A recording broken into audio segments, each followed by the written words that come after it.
আসসালামু আলাইকুম। প্রিয় দর্শক, অন্য মঞ্চের আলাপচারিতায় আপনাদের সকলকে আমন্ত্রণ জানাচ্ছি। মাঝে মাঝে আমি বলেছিলাম না, আমার মনে হয় যে আমি পাগলা গারদে ঘুরে আসি। ইন্টারভিউ হয়েছে, সেগুলো সব এআই মাধ্যমেই হয়েছে, মেনে নিলাম। আচ্ছা, অডিও যে ইন্টারভিউটা, সেটা প্রশ্নকর্তা পরবর্তী কি প্রশ্ন করবে এআই তার অ্যান্সার জানবে কি করে? আমি ধরে নিলাম তাও ঠিক আছে, বর্তমান যুগে টেকনোলজিতে তাও ঠিক আছে, আগে থেকে ফিট করা ছিল, তাও ঠিক আছে। কিন্তু রয়টার্সের ছাপার অক্ষরে যেটা বেরিয়েছে সেটাও কি এআই দিয়ে? তাহলে লিখুন না, তাহলে বলুন ওটা এআই দিয়ে করা। রয়টার্স দেখুন কি হাল করে আপনাদের। বাংলাদেশে একটি সামাজিক মাধ্যমে এরম একটি, যিনি করেছেন তিনিও খুব দামি ব্যক্তি, নাম করছি না, এবং যথারীতি গালাগালির বন্যা বয়েছে আওয়ামী লীগের পক্ষ থেকে। খুব স্বাভাবিক, একটা জীবিত মানুষকে যদি এআই বানিয়ে দেয়, কারণ তাকে নাকি সশরীরে দেখা যাচ্ছে না। আচ্ছা আচ্ছা, মুস্তাফা খামেনি আজ পর্যন্ত তিনি সামনে আসেননি তার প্রাণের ভয়ের জন্য। তাহলে কি এবারে তো সারা পৃথিবী বলবে যে মুস্তাফা খামেনি মারা গেছে? তিনি তো ভিডিও বার্তাও দেন না, অডিও বার্তাও দেন না, কোনো লিখিত প্রশ্নের জবাবও উনি দেন না। ওই কোথাও তো লেখা হয়নি যে মুস্তাফা খামেনি ইরানির তিনি মারা গেছেন। আসলে বাংলাদেশটা হচ্ছে গুজবের রাজ্য, পুরো গুজব দিয়ে চলছে, অথচ ঘটনা হচ্ছে পুরো উল্টো। তিনি বেশ বহাল তবিয়াতে আছেন, তার সঙ্গে নেতৃবৃন্দ দেখা করছে, কথাবার্তা বলছে, এবং তারা কিন্তু সন্তুষ্ট হয়ে যে যার মতো কাজ করছেন। আমিও বোধহয় এআই এর একটা প্রতিচ্ছবির সঙ্গে দেখা করে এসেছিলাম, আমার তো মনে হচ্ছে। একটা রোবট এআই সে চালিত করেছিল এবং আমার ইলিশ মাছ খাইয়েছিল। আমি তাই তাই ভাবছি আমি পাগল ওখানে একবার ঘুরে আসি। তো আসল ঘটনা হচ্ছে উল্টো। এবার ঘটনায় ফিরি। ঘটনা হচ্ছে গতকালকে গোপনে শেখ হাসিনা প্রধানমন্ত্রী, তিনি সাউথ ব্লকে গিয়েছিলেন, আস্তে আস্তে খোলস ছেড়ে বেরোচ্ছেন। তাকে ডাকা হয়েছিল সাউথ ব্লকে, তিনি সাউথ ব্লকের পেছনের রাস্তা দিয়ে পোর্টিকোতে নেমে সোজা লিফটে চড়ে সেকেন্ড ফ্লোরে উঠে যান। প্রথমে যান অজিত দোভালের ঘরে, সেখান থেকে আর কার কার কোথায় গেছেন না গেছেন সে খবরটা বলা যাবে না। শুধু এটুকু বলতে পারি যে সেই সময় সাউথ ব্লকে ট্রাই সার্ভিসের সেরা কর্তারা ছিলেন। এবার আপনারা দুয়ে দুয়ে চার মিলিয়ে নিন। এখন এরপরে যদি বলে যে রোবট শেখ হাসিনা সাউথ ব্লকে গেছিলেন এবং তিনি রোবটিক মাধ্যমে তার সঙ্গে কথাবার্তা বলা হয়েছে, এবার শেখ হাসিনা যখন ফিরবেন তখন রোবটিক শেখ হাসিনা ফিরবেন, আসল শেখ হাসিনা ফিরবেন না। এটাও বলে দিতে পারে, কোনো অসুবিধে নেই। আসলে আওয়ামী লীগকে বিভ্রান্ত করার চেষ্টা, আওয়ামী লীগের কর্মীদের মনোবল ভাঙার চেষ্টা, এই সমস্ত গুজব ফুজব রটিয়ে এগুলো করার চেষ্টা, কিন্তু চেষ্টা মাঠে মারা যাবে।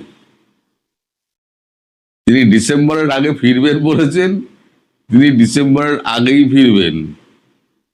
এবার কি প্রকারে ফিরবেন তার প্ল্যানিং হচ্ছে, আর সেই প্ল্যানিং চূড়ান্ত করার জন্যই হয়তো, আমি জানি না, আমি নিশ্চিত না, হয়তো প্রধানমন্ত্রী, বাংলাদেশের প্রধানমন্ত্রীকে সেখানে ডেকে পাঠানো হয়েছিল। আরো নিশ্চয়ই কিছু কাজ ছিল, নিশ্চয়ই আমাদের প্রধানমন্ত্রীর সঙ্গে দেখা হলেও হতে পারে, আমি নিশ্চিত না, কারণ এই খবর আমি কিছু যা পেয়েছি তার মধ্যে এই খবরটা নেই। বাকি খবরটা আমি বলতে পারবো না, সেটা নানান রকম নিষেধাজ্ঞার জন্য। তবে আস্তে আস্তে তিনি যে খোলস ছেড়ে বেরোচ্ছেন, এবং রয়টার্সের ইন্টারভিউ ছাপার পর আমি ওই ভিডিওতেই বলেছিলাম, খুব শীঘ্রই একটা ইন্টারন্যাশনাল টিভিকে তিনি সরাসরি ইন্টারভিউ দেবেন 1-to-1।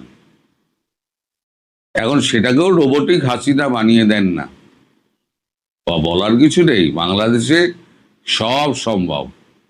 একটা গুজবের পেছনে দেশটাকে ধ্বংস করে দিল ছুটে গিয়ে, তাহলে আপনাদের দেশে সব সম্ভব। কিন্তু এই যে চালাকিটা করা হচ্ছে না, এই চালাকিটা সম্পূর্ণভাবে আওয়ামী লীগকে বিভ্রান্ত করার চেষ্টা। ঘটনা যা ঘটছে তার উল্টো দিকে ধারাকে বইয়ে দাও।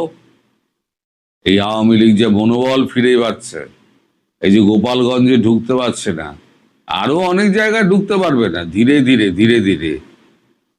উনি 8-4টে ইন্টারভিউ দিন, তারপর টিভিতে একটা ভাষণ দিন। আমি বলেছি না, উনি যাওয়ার ঠিক 10-12 ঘন্টা আগে টিভিতে একটা ভাষণ দেবেন, ভাষণ দিয়ে তারপরে উনি রওনা হবেন। সড়ক পথে যাবেন নাকি বিমান পথে যাবেন সেটা আমি জানি না। এইবার ধরুন বাংলাদেশ সরকার সেই বিমান ঢোকার অনুমতি দিল না, আরে বিমান কি আর একা যাবে? এখান থেকে 2 স্কোয়াড্রন রাফাল যাবে, তার সঙ্গে কে বাধা দেবে? 2 স্কোয়াড্রন রাফাল তার সঙ্গে সঙ্গে যাবে, বাধা দেওয়া মানে বুঝতেই পারছেন কি হবে। কোনো আশঙ্কা না, যা ঘটবে সেটা আমি আগাম বলে দিলাম। 2 স্কোয়াড্রন রাফেল তাকে পাহারা দিয়ে নিয়ে যাবে। এবার বাংলাদেশের কত এয়ার ফাইটার আছে, তাদের কত শক্তি একবার উড়িয়ে দেখুক, তারপর দেখা যাবে। তবে ভারত সরকার এখনো চাইছে যে আপোষে মীমাংসা হোক। ব্যাকডোর চ্যানেলে কথাবার্তা চলছে, কিন্তু মানে বিএনপির পক্ষ থেকে জামাতের চাপে কোনো রকম ভাবেই তারা সহায়তা করছে না। আর তারেক রহমান হচ্ছেন ডামি মুখ্যমন্ত্রী, এখন আমি বলতে বাধ্য হলাম, উনি হচ্ছেন ডামি মুখ্যমন্ত্রী, এই প্রধানমন্ত্রী। তার কোনো সে নেই, তার খাল কাটা ছাড়া আর গাছ পোতা ছাড়া তার কোনো কাজ নেই। ওইসব করে বেড়াও আর প্রধানমন্ত্রীর চেয়ারে বসে থাকো। আজ পর্যন্ত তাকে কোনো রকম কথা বলতে দেখেছেন যেটা জাতির পক্ষে ভালো বা মন্দ? কোনো কথা, কোনো দিক নির্দেশনা দিতে পেরেছেন? কিচ্ছু পারেননি। উনি তো ভালো করে কথাই বলতে পারেন না। শেষ পর্যন্ত আপনাদের অপেক্ষা করতে হবে। অনেক নাটক জমা হয়ে আছে। বিশেষ করে ধীরে ধীরে খোলাসা হবে এই সাউথ ব্লকে যাওয়ার ব্যাপারটা। তবে ঘটনা যে তীর গতিতে এগোচ্ছে সেটা কিন্তু তার এই সাউথ ব্লক ভ্রমণ পরিষ্কার করে দিচ্ছে। আরো অনেক খবর হবে, আপনারা ধৈর্য ধরে অপেক্ষা করুন। এই মুহূর্তে আপনি অবাক হবেন, আপনার কাছে বিস্ময় জাগাবে এমন একটি বিষয় নিয়ে কথা বলতে এসেছি। সেটি হচ্ছে যে আওয়ামী লীগকে ফেরানোর পক্ষে তারেক রহমান। সেটি কোন প্রক্রিয়ায়, কেন, সেই আলাপটি এই মুহূর্তে করতে বসেছে আপনাদের সামনে। আমি যদি ফিরে যাই, তারা আমাকে গ্রেপ্তার করতে পারে, এমনকি মেরেও ফেলতে পারে, তবু আমাকে ফিরতেই হবে। বাংলাদেশের রাজনীতির ইতিহাসে সবচেয়ে বড় টুইস্ট কি তবে আগামী ডিসেম্বরে ঘটতে যাচ্ছে? নির্বাসিত এবং ষড়যন্ত্রের মাধ্যমে ক্ষমতাচ্যুত এবং অনুপস্থিতিতে মৃত্যুদণ্ডপ্রাপ্ত সাবেক প্রধানমন্ত্রী শেখ হাসিনা হঠাৎ কেন আগামী 6 মাসের মধ্যে ঢাকায় ফেরার ঘোষণা দিলেন? একজন প্রবীণ রাজনীতিবিদের এই মরণপণ সিদ্ধান্তর পেছনে আসল রহস্যটা কি? এই মুহূর্তের ভিডিওতে আমরা কোনো আবেগ বা পক্ষপাতিত্ব নয়, বরং লন্ডনের সোয়াস ইউনিভার্সিটির শিক্ষক এবং কার্নেগি সাউথ এশিয়া প্রোগ্রামের গবেষক অবিনাশ পালিওয়ালের একটি অসাধারণ ভূ রাজনৈতিক বিশ্লেষণ নিয়ে কথা বলবো, যে বিশ্লেষণটি তিনি গতকালকে লিখেছেন ভারতের প্রসিদ্ধ গণমাধ্যম হিন্দুস্তান টাইমসে। বাংলাদেশ ও ভারতের দর্শকদের জন্য আজকের এই পর্বটি অত্যন্ত গুরুত্বপূর্ণ, কারণ এই মুহূর্তে বাংলাদেশের রাষ্ট্র ক্ষমতায় রয়েছে বিএনপি। আর এই পরিবর্তিত পরিস্থিতিতে আওয়ামী লীগের ভবিষ্যৎ এবং শেখ হাসিনার প্রত্যাবর্তন বাংলাদেশের স্থিতিশীলতাকে কোন দিকে নিয়ে যাবে, আজকে আমরা সেটি ডিকোড করব। পুরো ভিডিওটি শেষ পর্যন্ত দেখুন, কারণ রাজনীতিতে যা দেখা যায় পর্দার আড়ালে ঘটে তার চেয়েও দ্বিগুণ। প্রথমেই প্রশ্ন আসে, শেখ হাসিনা কেন এই মুহূর্তে ফেরার জন্য 6 মাসের আলটিমেটাম দিলেন? সমালোচকরা বলতে পারেন এটি হয়তো একজন ক্ষমতাচ্যুত একনায়কের মরিয়া চেষ্টা, কিন্তু এর পেছনে রয়েছে গভীর আবেগ এবং সুদূর প্রসারী রাজনৈতিক কৌশল। শেখ হাসিনা স্পষ্ট করেছেন, যদি মৃত্যু আসতেই হয় তবে তা যেন আমার নিজের মাটিতে আসে, যেখানে আমার বাবা মা শুয়ে আছেন। এটিকে কেবল রাজনৈতিক জেদ হিসেবে দেখলে ভুল হবে। দীর্ঘ রাজনৈতিক ক্যারিয়ারে আওয়ামী লীগকে তিনি যেভাবে নেতৃত্ব দিয়েছেন, এই কঠিন সময়ে কারাবন্দী ও আত্মগোপনে থাকা দলীয় নেতাকর্মীদের পাশে দাঁড়ানো এবং তাদের মনোবল চাঙ্গা করার জন্য তার এই ঘোষণা অত্যন্ত তাৎপর্যপূর্ণ। কিন্তু কেন 6 মাস পর? কেন এখনই নয় বা আরো পরে নয়? কারণ দীর্ঘ নির্বাসনে থাকলে দলের ভেতরে যে ফাটল ধরে তা তিনি ভালো করেই জানেন। আর ঠিক এই জায়গাতেই উঠে এসেছে আওয়ামী লীগের ভেতরের অভ্যন্তরীণ সমীকরণ। এই আর্টিকেলের লেখক বিশ্লেষণে দেখেছেন যে আওয়ামী লীগ বর্তমানে দুটি ভাগে বিভক্ত হয়ে পড়েছে। একদিকে আছেন কট্টর অনুগত গোষ্ঠী, যারা যে কোনো পরিস্থিতিতে শেখ হাসিনার নেতৃত্বের প্রতি অবিচল, যেমন কারাবন্দী সাবেক শিল্পমন্ত্রী আমির হোসেন আমু কিংবা আইনমন্ত্রী আনিসুল হক। অন্যদিকে রয়েছেন একদল সংস্কারপন্থী নেতা, যারা ব্যক্তির চেয়ে দলের আদর্শকে বেশি প্রাধান্য দিচ্ছেন, যেমন সাবেক পরিবেশ মন্ত্রী সাবের হোসেন চৌধুরী। বর্তমান বিএনপি সরকার এবং ডক্টর ইউনূসের নেতৃত্বাধীন অন্তর্বর্তীকালীন প্রশাসনও কিন্তু এই সংস্কারপন্থীদের মাধ্যমে একটি সংশোধিত আওয়ামী লীগকে মূলধারার রাজনীতিতে ফিরিয়ে আনতে ইতিবাচক মনোভাব দেখিয়েছিল। সাবের হোসেন চৌধুরীকে সেই নেতৃত্বে দেখার আলোচনা উঠেছিল, যদিও অনুগতদের প্রতিশোধের ভয়ে তিনি পিছিয়ে যান। এখানে একটি অত্যন্ত গুরুত্বপূর্ণ রাজনৈতিক যুক্তি রয়েছে। সমালোচকরা বিগত দিনগুলোতে আওয়ামী লীগের একক কর্তৃত্বের সমালোচনা করলেও দলের এই অভ্যন্তরীণ কাঠামো প্রমাণ করে যে আওয়ামী লীগ কোনো এক ব্যক্তির পকেট সংগঠন নয়। এর ভেতরে এখনো এমন নেতৃত্ব রয়েছে যারা সুস্থ, নিয়মতান্ত্রিক ও গণতান্ত্রিক ধারায় রাজনীতি করতে সক্ষম। আর শেখ হাসিনা ভালো করে জানেন তিনি বেশি দিন বাইরে থাকলে এই সংস্কারপন্থীরা বিএনপির সাথে সমঝোতা করে দল পুনর্গঠন করতে পারে, যা তার একক নেতৃত্বকে চ্যালেঞ্জ করবে। তাই দলের অস্তিত্ব রক্ষার্থেই তার এই ফেরার তাগিদ। এবার আসা যাক বর্তমানে রাষ্ট্র ক্ষমতায় থাকা বিএনপির কৌশলে। শেখ হাসিনার ফেরার ঘোষণায় বিএনপির ভেতরে দুটি ভিন্ন মতাদর্শ রয়েছে। প্রথমটি হলো বাস্তববাদী বা প্রাগম্যাটিক দৃষ্টিভঙ্গি। বিএনপির সিনিয়র নেতা ও সরকারের প্রভাবশালী মন্ত্রী যেমন সালাউদ্দিন আহমেদ, মির্জা ফখরুল ইসলাম আলমগীর, ইকবাল হাসান মাহমুদ টুকু এবং আমির খসরু মাহমুদ চৌধুরীর মতো নেতারা মনে করেন আওয়ামী লীগের ভেতরের সংস্কারপন্থীদের রাজনীতিতে ফেরার সুযোগ দেওয়া উচিত। কেন? কারণ এতে জামাতে ইসলামী এবং ন্যাশনাল সিটিজেন পার্টি বা এনসিপির রাজনৈতিক প্রভাবকে নিয়ন্ত্রণে রাখা যাবে। একটি দুর্বল এবং নিয়ন্ত্রিত আওয়ামী লীগকে মাঠে রেখে বিএনপি নিজের রাজনৈতিক ফায়দা তুলতে পারবে। দলটির শীর্ষ নেতা এবং বর্তমান প্রধানমন্ত্রী তারেক রহমানের সহানুভূতিও এই বাস্তববাদী চিন্তার দিকে রয়েছে বলে বিশ্লেষকরা মনে করছেন।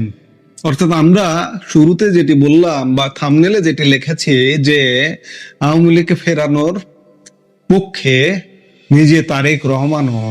আমি এই প্রসঙ্গে দুটো কথা বলতে চাই যে তারেক রহমান প্রধানমন্ত্রী, তিনি রক্তে মাংসে গড়া একজন মানুষ, তিনি বাস্তববাদী হওয়াটাই স্বাভাবিক। দলীয় প্রধান, তিনি বোঝেন যে আওয়ামী লীগকে দাবিয়ে রাখা সম্ভব না, কিংবা আওয়ামী লীগকে বাদ দিয়ে বাংলাদেশ শাসন করা, বাংলাদেশ চালানো সম্ভব না। তিনি এটি বোঝেন, যার কারণে তিনি বাস্তববাদীদের পক্ষে। দ্বিতীয়ত, বিএনপির মধ্যে একটি কট্টরপন্থী দৃষ্টিভঙ্গি আছে। বিএনপির তরুণ ও মধ্যম সারির নেতারা মনে করেন আওয়ামী লীগের উপর নিষেধাজ্ঞা বহাল রাখা উচিত, কারণ তারা ভয় পাচ্ছেন আওয়ামী লীগ মাঠে নামলে রাজপথ আবার উত্তপ্ত হবে এবং স্থানীয় পর্যায়ে ক্ষমতার যে ভাগাভাগিতে তীব্র প্রতিযোগিতা তৈরি হবে সেটি তারা মেনে নিতে পারবেন না আপাতত। এই মুহূর্তে দেশের অর্থনীতিকে পুনরুদ্ধার করা এবং জনগণকে একটা শান্ত পরিবেশ দেওয়াই সরকারের মূল লক্ষ্য। তাই অতীতের তিক্ত স্মৃতি মাথায় রেখে বিএনপি, জামাত এবং এনসিপি আপাতত আওয়ামী লীগকে রাজনীতির বাইরে রাখার একটি অলিখিত ঐকমত্যে পৌঁছেছে। এটি কট্টরপন্থী দ্বারা নিয়ন্ত্রিত এবং মাঠের অবস্থা কিন্তু এখনো সেটাই। এখন পর্যন্ত বিএনপির এই যে আওয়ামী লীগের প্রতি যে ধরপাকড়, মার কাট অ্যাটিটিউড গুলো চলছে, এগুলো কিন্তু কট্টরপন্থীর সাথে, কট্টরপন্থীদের ভিত্তিতে, কট্টরপন্থীদের মতামতটাই এখন পর্যন্ত বিএনপিতে প্রাধান্য পাচ্ছে এবং এর সাথে আছে জামাত, এর সাথে আছে এনসিপি। এই পুরো রাজনৈতিক দাবার ছকে জামায়াত ইসলামী এবং এনসিপির ভূমিকা অত্যন্ত স্পর্শকাতর। আওয়ামী লীগের প্রতি তাদের ক্ষোভ ঐতিহাসিক এবং গভীর। বিশেষ করে 2024 সালে জুলাই মাসে শিক্ষার্থীদের ওপর চালানো দমন পীড়নের তারা একটা অভিযোগ, মিথ্যা প্রপাগান্ডামূলক একটা অভিযোগ তারা দিয়ে এবং ফ্যাসিস্ট বলে এখনো বলে যে আওয়ামী লীগ ফ্যাসিস্ট, আওয়ামী লীগ আসতে পারবে না, কারণ আসতে পারলে তো তাদের বিপদ। এবং বিগত বছরগুলোতে জামাত তাদের উপরে যে বিচার, তাদের দলের নেতাদের বিচার করা হয়েছে, তাদের যে রাজনৈতিক নিষিদ্ধতা এসছে, এগুলোর বলা যায় জামাত এখন প্রতিশোধ নিতে চাইছে বা প্রতিশোধ নিচ্ছে। সেই প্রতিশোধের মধ্যে আমরা এখনো পর্যন্ত অবস্থান করছি। জামাত ও এনসিপি ভালো করেই জানে যে বাংলাদেশে ইসলামপন্থী রাজনীতির একটি নির্দিষ্ট সীমারেখা রয়েছে এবং মাঠ পর্যায়ে বিএনপি শক্তিশালী। তাই তারা বিএনপির মেয়াদের শুরুতে কোনো আন্দোলনে গিয়ে রাজনৈতিক শক্তি তারা ক্ষয় করতে চায় না। কিন্তু যদি বিএনপি কোনোভাবে সংস্কারপন্থী আওয়ামী লীগকে পুনর্বাসন করে, তবে তো জামাত এনসিপি জোটের জন্য অস্তিত্বের সংকট তৈরি করবে। আর তেমনটা হলে তারা রাজপথে কঠোর আন্দোলনে নামবে, যা দেশকে একটি নতুন রাজনৈতিক সংকটের দিকে ঠেলে দিতে পারে। তাহলে বাংলাদেশের সামনে এখন পথ কি? অবিনাশ পালিওয়ালের এই বিশ্লেষণ আমাদের একটি অত্যন্ত গুরুত্বপূর্ণ সত্যের মুখোমুখি দাঁড় করায়। শেখ হাসিনার প্রত্যাবর্তন এটিকে একটি ঐতিহাসিক সুযোগ হিসেবেও দেখা যেতে পারে। বাংলাদেশ যদি নিজেকে একটি পরিপক্ক গণতান্ত্রিক রাষ্ট্র হিসেবে প্রমাণ করতে চায়, তবে প্রতিহিংসার রাজনীতি বাদ দিয়ে আইনি ও প্রাতিষ্ঠানিক প্রক্রিয়ার দিকে হাঁটতে হবে। বাংলাদেশের রাজনীতিতে দীর্ঘকাল ধরে উইনার টেক্স অল বা যে জিতবে সেই সব লুটবে এই সংস্কৃতি চলে আসছে, কিন্তু এটি কোনো চিরন্তন নিয়ম হতে পারে না। দেশের দীর্ঘমেয়াদী স্থিতিশীলতার জন্য রাজনৈতিক দলগুলোকে আজ হোক বা কাল হোক সহনশীলতা ও সমঝোতার রাজনীতিতে আসতেই হবে। আওয়ামী লীগকে চিরতরে বাংলাদেশের রাজনীতি থেকে মুছে ফেলা অবাস্তব এবং টেকসই নয়। তাই দলটিকে নিষিদ্ধ করে বা দূরে ঠেলে দিয়ে সংকটের সমাধান হবে না। বুদ্ধিমানের কাজ হবে শেখ হাসিনার এই প্রত্যাবর্তনকে জাতীয় ক্ষোভের আগুন না বানিয়ে দেশের ক্ষত নিরাময় এবং একটি অন্তর্ভুক্তিমূলক রাজনৈতিক ব্যবস্থার শুরুর বিন্দু হিসেবে ব্যবহার করা। এখন সেটি দেখার বিষয় তারেক রহমান বিএনপির যে উদারপন্থী অংশটি আছে, ইতিবাচক অংশটি আছে, তাদের সাথে একমত হয়ে আওয়ামী লীগকে শেখ হাসিনাকে ফেরানোর পথ উন্মুক্ত করতে পারেন কিনা। শেখ হাসিনা 6 মাস সময় দিয়েছে, 6 মাস চিন্তা ভাবনা মেকানিজম করার জন্য যথেষ্ট। আমরা সেটাই দেখতে চাই যে বিএনপি আসলে কি করছে। বিএনপি যদি ইতিবাচক ধারায় না থাকে, বিএনপিও চরম চরম রাজনৈতিকভাবে ক্ষতির সম্মুখীন হবে। ইতিমধ্যে বহু পাপ হয়ে গেছে, পাপ আরো বাড়লে বাপকেও ক্ষমা করবে না। আমরা আশা করব, প্রত্যাশা করব যে তারেক রহমানের যে মনোভাব, যে উদারপন্থীদের সাথে একমত হয়ে আওয়ামী লীগকে রাজনীতিতে ফেরাবেন, শেখ হাসিনাকে ফেরাবেন। এই মুহূর্তের ভিডিও থেকে বিদায় নিতে চাইছি।